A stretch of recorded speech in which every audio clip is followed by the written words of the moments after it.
નમસ્કાર મિત્રો, આ ગુજરાતી ધોરણ 6 એનો એકમ નંબર 12, જે એકમ નંબર 12 છે તેનું નામ છે અપરાજય.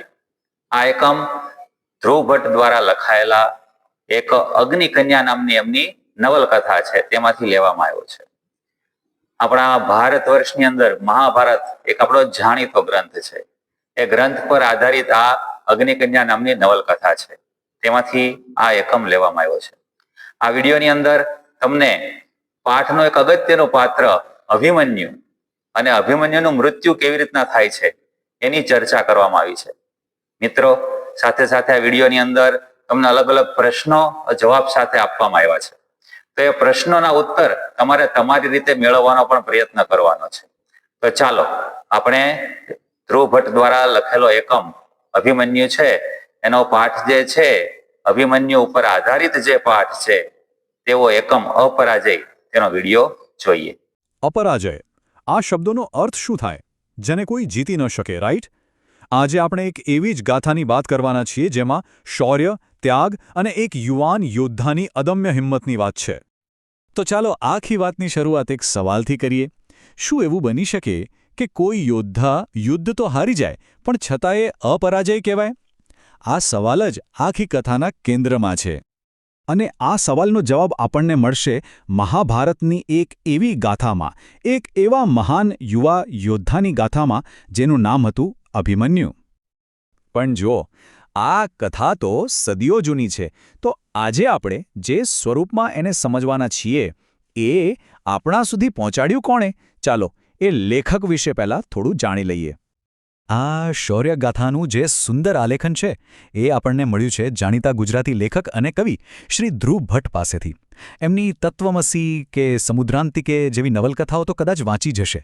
એમણે અગ્નિકન્યા નામની એક નવલકથા લખી છે, જેમાં મહાભારતના પાત્રોને એકદમ અલગ એક માનવીય દૃષ્ટિકોણથી જોવામાં આવ્યા છે. અને આજે આપણે જે કથા સાંભળવાના છીએ એ આ જ અગ્નિકન્યાનો એક હિસ્સો છે. સારું, તો હવે સીધા જઈએ કુરુક્ષેત્રના મેદાનમાં. યુદ્ધનો 13મો દિવસ હતો અને પાંડવોની સેના એક એવી મુસીબતમાં ફસાઈ હતી જેમાંથી બહાર નીકળવું લગભગ નામુમકિન હતું. હવે આ મુસીબત હતી શું? એ હતી ચક્રવ્યૂહ. હવે ચક્રવ્યૂહ એટલે કોઈ સાધારણ વ્યૂહરચના નહીં હો. એ તો જાણે કે એક ફરતું અનેક પડવાળું મોતનું ચક્કર હતું. એની રચના જેવી રીતે કરવામાં આવી હતી કે કોઈ યોદ્ધા એકવાર અંદર ઘૂસ્યો એટલે એ ફસાઈને ખતમ જ થઈ જાય. એને તોડવું એ લગભગ અશક્ય ગણાતું. પાંડવો કેટલા લાચાર હતા એનો અંદાજ તો ખુદ યુધિષ્ઠિરના શબ્દો પરથી જ આવી જાય. એમણે ચિંતામાં કહ્યું, જો સાંજ સુધીમાં આ વ્યૂહ ના તૂટ્યો તો પાંડવ સેનાનો મહાવિનાશ નક્કી છે. હવે જ્યારે મોટા મોટા યોદ્ધાઓ પણ ચિંતામાં ડૂબેલા હતા ત્યારે એક યુવાન ચહેરો આગળ આવ્યો, એ અશક્યને શક્ય બનાવવા માટે. ખબર છે, આખા બ્રહ્માંડમાં ચક્રવ્યૂહને પૂરેપૂરું ભેદવાની કળા કોને આવડતી હતી?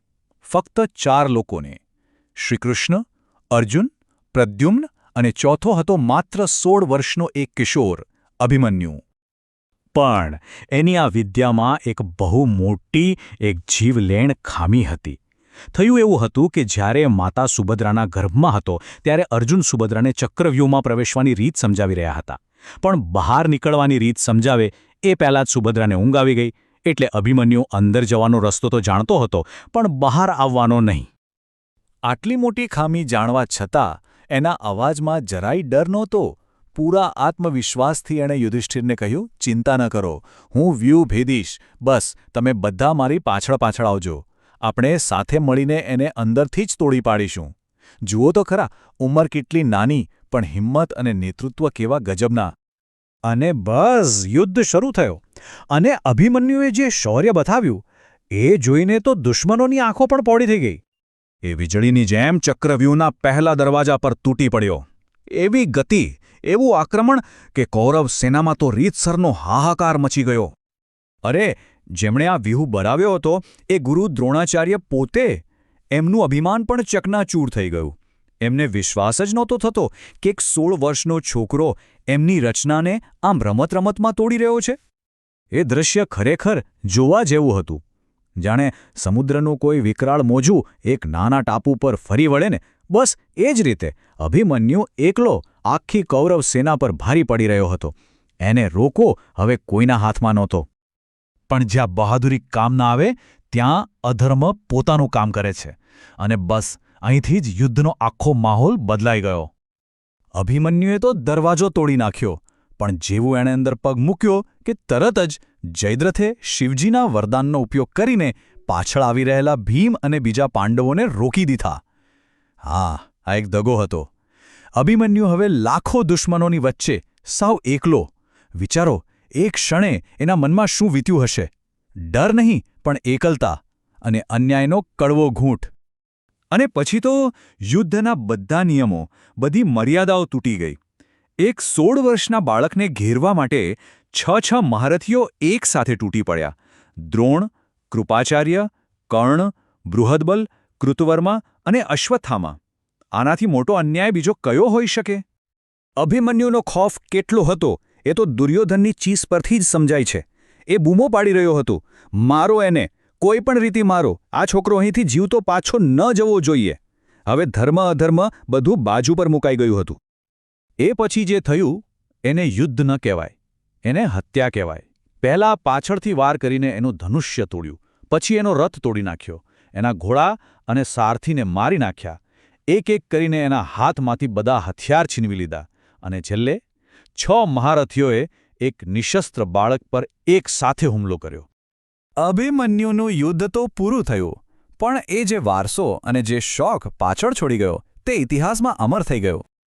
કૌરવોએ વિજયનો શંખ તો વગાડ્યો, પણ એ અવાજ જાણે એક બાળકના મૃતદેહ પર પડઘાઈને પોકળો લાગતો હતો.